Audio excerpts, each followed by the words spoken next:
Good afternoon, everyone, and thank you for listening in to hear the editorial outlook for Pellet Mill Magazine in 2017. I'm Katie Fletcher, the title's Associate Editor, and I'm joined today by our co-host John Nelson, who is the Sales and Marketing Director here at BBI International. We'll try to keep this right around 30 minutes, but we wanted to take some time to provide you with a little guidance on where the title is at today and what we're looking forward to in 2017. As you make decisions on how to use your marketing budget for the upcoming year, this publication and its associated media platforms really offer a concentrated marketing opportunity for those hoping to reach producers and other professionals within the pellet industry.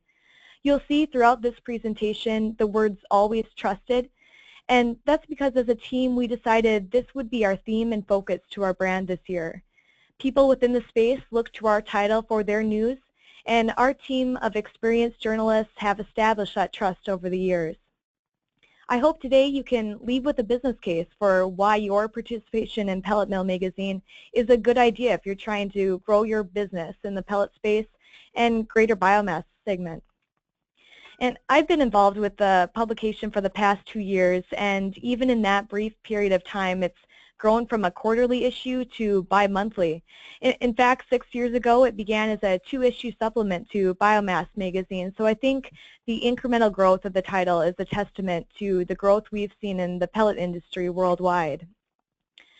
Before we jump in, I'll briefly step through the agenda we have planned for the next half hour.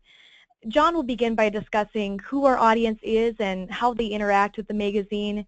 He'll also provide some circulation numbers for both our online and print news coverage, as well as data on the traffic we get to our website and opportunities to reach a large subscriber base through our e-newsletter. At that point, John will turn the call back over to me, and we'll take an inside look at how we go about organizing Pellet Mill Magazine and step through an issue-by-issue preview of the themes and bonus distributions we have planned for the coming year.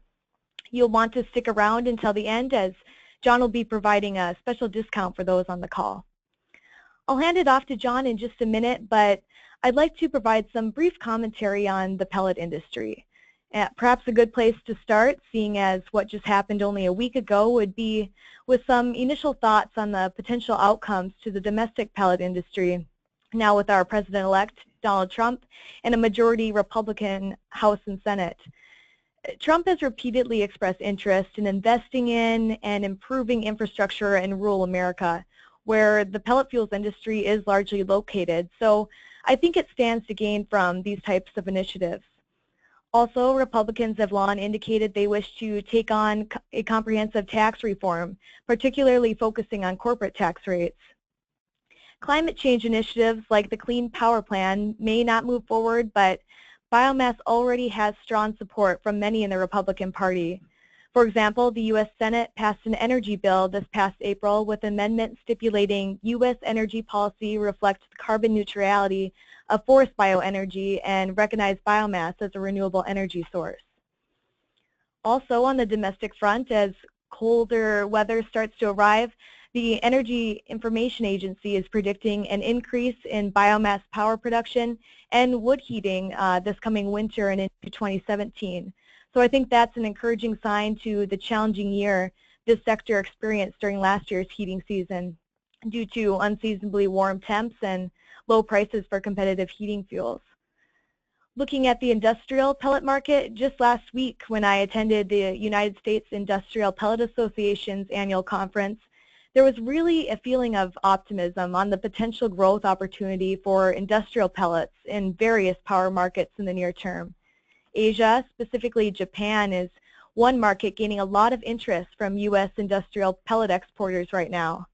This market could hold the potential of 10 million tons of demand or more by 2030 under their favorable renewable energy targets and its generous 20-year feed-in tariff system to support power plants' use of biomass pellets. Right now, British Columbia producers are serving that market, and there's talk of the ability for U.S. producers, even in the southeast, to cost competitively ship pellets there. And some are already signing long-term offtake contracts to ship volumes in 2017. The UK remains the largest industrial pellet consumer, and the country still holds an optimistic outlook for biomass and pellets post-Brexit. UK consumption is only continuing to grow, with considerably more pellet demand coming online in the next few years, with the Lynmouth and MGT biomass conversion projects, as well as Drax's continual conversion of its coal-fired units to biomass. Other biomass conversion projects throughout Europe, like Dawn Energy's new CHP plant in Denmark, are expected to increase demand, and many of these will be online by 2020. This is really just a quick overview of what's happening in the domestic and global pellet industries, but overall, the industrial pellet market, which reached around 27 million tons of production in 2015, paints a picture of potentially massive growth in the coming years. Projections expecting the market to double in the next 5 years.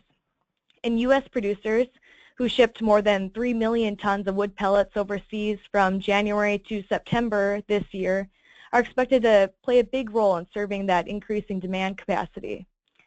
I'll now turn it over to John to discuss who makes up our target audience and more. Thanks, Katie. It's great hearing that the capacity, needs to be fulfilled in the upcoming year. So that's always positive to hear those types of things coming down the pipeline. So appreciate you bringing some of that to our attention. In regards to what I'm going to talk about is I'm going to really look at our audience, both from our print and our online standpoint. But before I do, I want to take a quick look at this slide. Now, the slide in front of you, you've got our magazine, we've got online, there's some computer, when you look at the computer, there's stuff online. We also have, if you look at the smartphone, we have the e-newsletter. And so I'm going to talk specifically about those and the people that read that and read our stories that Katie and her team produce on those particular platforms. However, I do want to give a little bit of attention to our webinars, which are an outstanding way for you as a marketer or business development person or salesperson to identify people in a certain topic. Specifically, if you're looking to get in front of producers in the pellet mill, in the pellet industry, this is a great way to identify people who are interested in your particular product or service.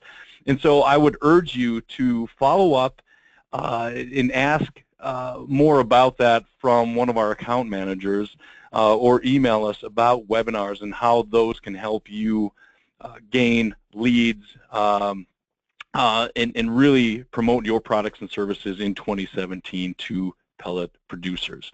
The other thing I do want to bring up is our map. Now, we're not going to talk about our map, but the map is an outstanding product. We mail it out to everyone who subscribes to Pellet Mill Magazine. In addition, it goes to all 229 pellet mill producers on the map. Now, the map includes all production facilities in the U.S. and Canada that are over 1,000 tons, that produce 1,000 tons or more annually. So again, it's a great way to get your name on their wall, is what we like to say. So again, ask about that. That's a great option for you if you're looking to, again, target the pellet producer industry. So moving on. Here's a breakdown of our print publication. So each issue of Pellet Mill Magazine goes out to 5,000 people. It's broken down into 52 countries. However, we know that the majority of our readers of Pellet Mill Magazine are inside the U.S. So 84% are inside the U.S. The next highest would be Canada and so on. But it is sprinkled throughout the world from a print standpoint. Why we say there's 11,500 total audience, that's because we know from third-party market research, a third party calling our readers, that 2.3 people look at each magazine when it is sent out. So we know that 11,500 people look at our print publication every time it's mailed out to our circulation. In addition, we know that it goes out to 229 production facilities of pellets. So when you break it down and you look at 23% of our circulation, the top industry is a producer, is a future or existing pellet producer. We send out multiple copies. Even smaller facilities get those copies. So again, that's where that number is rounding out to 23%. So we know the majority of, the largest category of people who get our print publication are producers of pellets, followed by equipment and services, farm and co-op, and consulting, and so on. So, and then who advertises? Obviously, when you look at that on the left, you see manufacturing, equipment, suppliers, professional services, engineering, and so on. These are people that want to get in front of production facilities, promote their products, promote their services. So if you are in those categories, definitely this is the place for you to be. So let's take a look at Pellet News online. Now this is, if you were on our Biomass Magazine webinar, our Outlook for Biomass Magazine, this will look extremely similar because it is exactly the same. Pellet Mill, our online news, shares the website with Biomass Magazine. So again, if you are, you're trying to get in front of the pellet industry, in addition, you get all the benefits of being on Biomass Magazine as well. So your numbers are extremely high. Our impressions, our visits are very good on the site. As you can see, we have 65,000 plus visits a month. We have almost 108,000 page views per month. So again, this is it's a strong site. We have a lot of people going on, logging on, reading stories in the pellet, both for pellets and other densified biomass. So again, this is where you want to go. It's a great place to promote your products and services. And one thing I want to point out is 47% of our online visitors are outside the U.S. So almost half of our total total visits are coming from outside the U.S. So if you're saying, well, not only do I want to get the U.S., I want to promote my products in the U.S., if you're looking to get outside the U.S., this is an outstanding place to put your advertisements because we know that the audience is outside the U.S. as well. So if you're saying, well, I want to do some U.S., I want to do some, for example, the U.K., this would be a great venue for you. So again, take a look at our online advertising platforms. It's a great way to hit both U.S. and the international market. Our e-newsletter. So over the almost 10 years, we've been building our pellet newsletter and building up the audience in our subscriber base. Right now, we have 29,000 plus subscribers, and that number goes up and down, it fluctuates. But again, we know that these are 29,000 people who have subscribed and want to get information on pellets.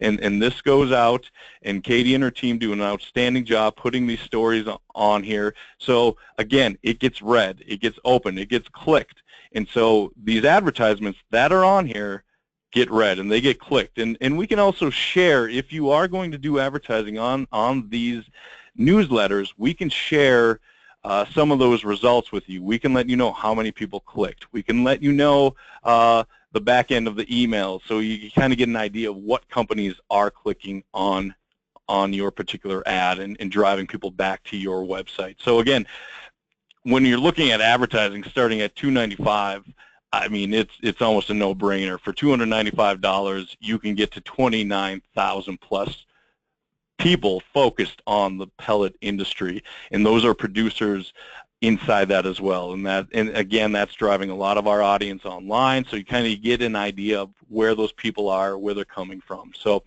I would definitely urge you to take a look at e-newsletters, online platforms. If you're looking for an international market, you want to track who's reading it. But I'd also look at print, because print, we know, gets read, and from our third party, we know that people want to see those advertisements. So again, take a well, very integrated marketing approach when you're looking at your advertising for 2017. So with that, enough of me. I'm going to hand it off to Katie, and she's going to talk a little bit about what's coming up next year. All right, thanks for that, John. And as John mentioned, we really produce these magazines with a pellet producer in mind.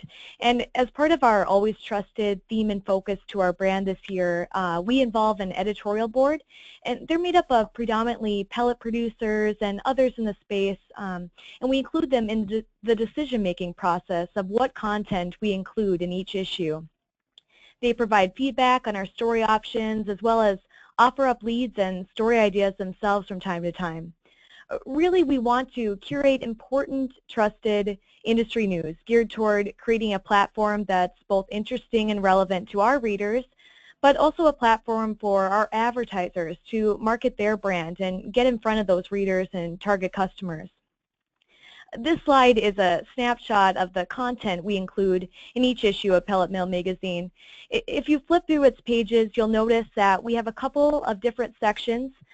We always have a number of pages dedicated to snippets of timely business updates and industry news, and we also include 2 or 3 columns from industry professionals.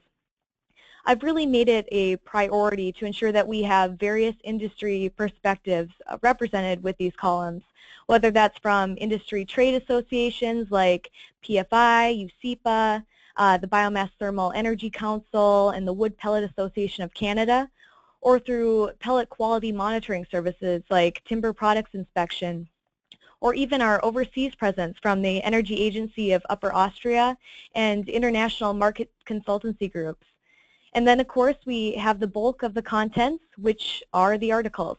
The stories included in the title are largely written by our own staff, but we welcome outside contributions as well. Now, I'll take some time and I'll break down Pellet Mill Magazine with a broad look at editorial highlights on an issue-by-issue basis and how we match themes with bonus distributions to help advertisers get the most out of their marketing dollars. Pellet Mill Magazine will be published 6 times in 2017, and we've carried over similar themes from last year. 3 of the issues are dedicated to markets, and the other 3 are based on best practices and sort of the operational side of this business. So we'll start off with our January-February issue, which we are just beginning to plan content for this year. This is one of our market-based themes and is an important region we cover for both the domestic and industrial pellet markets. With Europe's large pellet consumption and production volumes, this issue continues to serve as a great opportunity to really examine the marketplace there and its opportunity for North American producers. The UK is the region that really jump-started North American industrial pellet exports, and we've been covering the big player in that, which is Drax and its biomass conversions.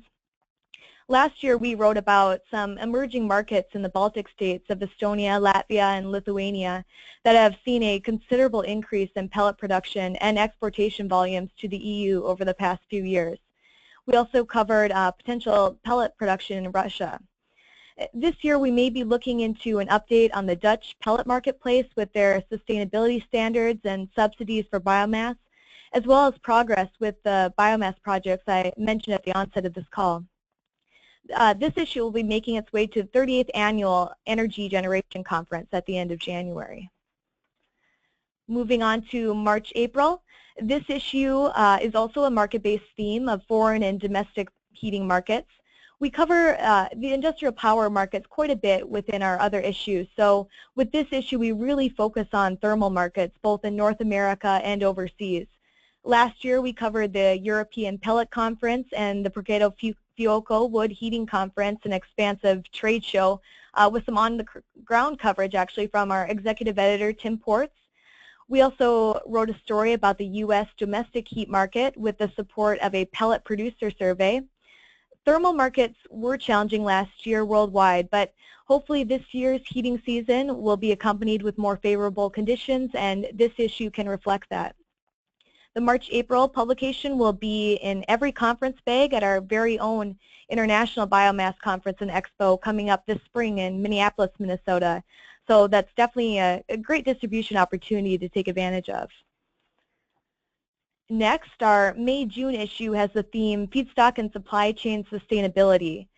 Securing sustainability throughout the supply chain continues to be an industry focus, and we cover those various initiatives, whether it's discussing certification programs or writing about improvements in port infrastructure and transport to move pellets overseas. You know, I think back to this issue last year when I wrote about how feedstock is the single biggest contributor to a pellet's end price. Industry has been coming together on how to economically and sustainably source raw material for a number of years and has really made some strides in this area. One topic we cover with this theme quite a bit is the Sustainable Biomass Partnership, and that's actually going to be soon renamed to the Sustainable Biomass Program. We held a sponsored webinar by a few of their certification bodies, NSF International and PricewaterhouseCoopers, earlier this year that provided an update on where they're at and how producers can go about getting qualified. To date, they have 118 applicant companies signed up, and they expect another 100 joining the system. These companies are distributed throughout Europe and North America. They've issued 70 SBP certificates to date and expect by the end of 2017 to have issued 200 worldwide. So they definitely have goals and mean to make progress. This issue will be headed to both the widely attended Waste Expo conference and then a new bonus distribution this year to the North American Waste to Energy conference. Following this issue is the July-August edition, which really ends up being an issue packed with technical topics. In the past, we've tapped into motor efficiency, bagging, lubricants, plant maintenance, and the list goes on. Last year, we included discussion of regulatory topics in this issue, but this year we're taking a slightly different approach and substituting plant safety. Safety is really such an important topic to discuss when it comes to manufacturing wood pellets. Production efficiencies and plant safety, we think, can go hand in hand, and I'm looking forward to the wide range of topics we can cover with this theme for our readers. If you're in the business of mitigating combustible dust, fire suppression, spark detection, you name it, you'll want to take advantage of getting in the pages of this issue. And this issue, it'll make its way in front of the attendees of PFI's annual conference, which last year it was placed on every single attendee's chair before the commencement of the general session, so you know it will get in front of some producers, and it'll also be distributed at WasteCon. Looking at our September-October issue this coming year, you'll see we have quite a few bonus distributions. Two of them are big pellet industry-focused conferences with WPAC in Canada and UCIFA's annual exporting conference. And it will also be distributed at the European Biomass Association Bioenergy Conference in Brussels. There are a lot of different approaches we've taken with this infrastructure and distribution channel theme in the past. We spent a good deal of this year's issue telling the story of a US-based pellet retailer and how they manage volatility within their distribution channel. We also covered recent investments in notable infrastructure at the Port of Tyne to service Drax and new capacity for the Lynmouth Power Station. Again, important topic areas we cover when it comes to the pellet industry, and you can't really beat having that conference presence in the US, Canada, and over in Europe with this issue. And finally, we'll close out the year once again with an issue focused on Asian production and consumption. We just wrapped up this particular issue around a week ago, and you'll see the full online edition posted on our website by the end of this week. Although a challenging theme, over the past 2 years, this issue has really generated interest amongst our readership base. The focus last year was on Vietnam and South Korea, and this year we turned to the Japanese marketplace. This magazine will make its way to those attending the fairly large PowerGen Renewable Energy World Conference in Florida. I know that was really just a snapshot of our 2017 editorial calendar, but If you have any questions, like John mentioned, about themes or bonus distributions, feel free to reach out to your account representative, or if you don't have one, reach out to us and we'll get you set up with one right away. I know my team and I are really looking forward to generating another solid year of issues in 2017. So thank you for your support and thanks for joining the call. I'll hand it over to John to wrap things up with a look at upcoming events and that available discount we mentioned. Thanks a lot, Katie. So today's webinar was sponsored by the International Biomass Conference and Expo. That's taking place next year, April 10th through the 12th in Minneapolis at the Convention Center. We hope you can join us. We have an entire track. Track 1 is dedicated to the pellet industry. It's pellets and densified biomass. So the entire length of the conference, you'll be able to get content specifically on pellet production. And again, if you are a producer and you are online, all producers from production facilities can attend this conference for free. So take a look, visit us at biomassconference.com, and again, thank you to the International Biomass Conference and Expo for being today's webinar sponsor. Upcoming events that you may be interested in. We have a webinar tomorrow from our Ethanol Producer Magazine platform webinar series. It's corn kernel fiber, converting the low-hanging fruit. So I know they're really taking a look at corn, converting that primarily in the cellulosic ethanol. So if that is of interest to you, definitely log in tomorrow. Call us if you haven't seen an email on it and take a look at that. As we mentioned, we have the International Biomass Conference and Expo coming up April 10th through the 12th. We also have the International Fuel Ethanol Workshop and Expo, and that's taking place again in Minneapolis, and that's June 19th through the 21st. And we also have the National Advanced Biofuels Conference and Expo taking place, co-located with the International Fuel Ethanol Workshop and Expo. So hopefully you can join us on some of these upcoming events. And as promised, we do have a special offer that we want to give you for being on today's webinar. We want to offer you 35% discount on a full-page print advertisement. This is a great opportunity if you're looking to just try Pellet Mill Magazine, put an ad in there. It's a really low-risk way to get in there and put an ad in and reach pellet producers. This offer expires January 1st, so please contact us at the information below. And on behalf of Pellet Mill Magazine, we want to thank you for taking the time to be on today's webinar. We hope you'll choose Pellet Mill Magazine as an advertising platform to reach the pellet industry in 2017. Thanks again. Have a great day.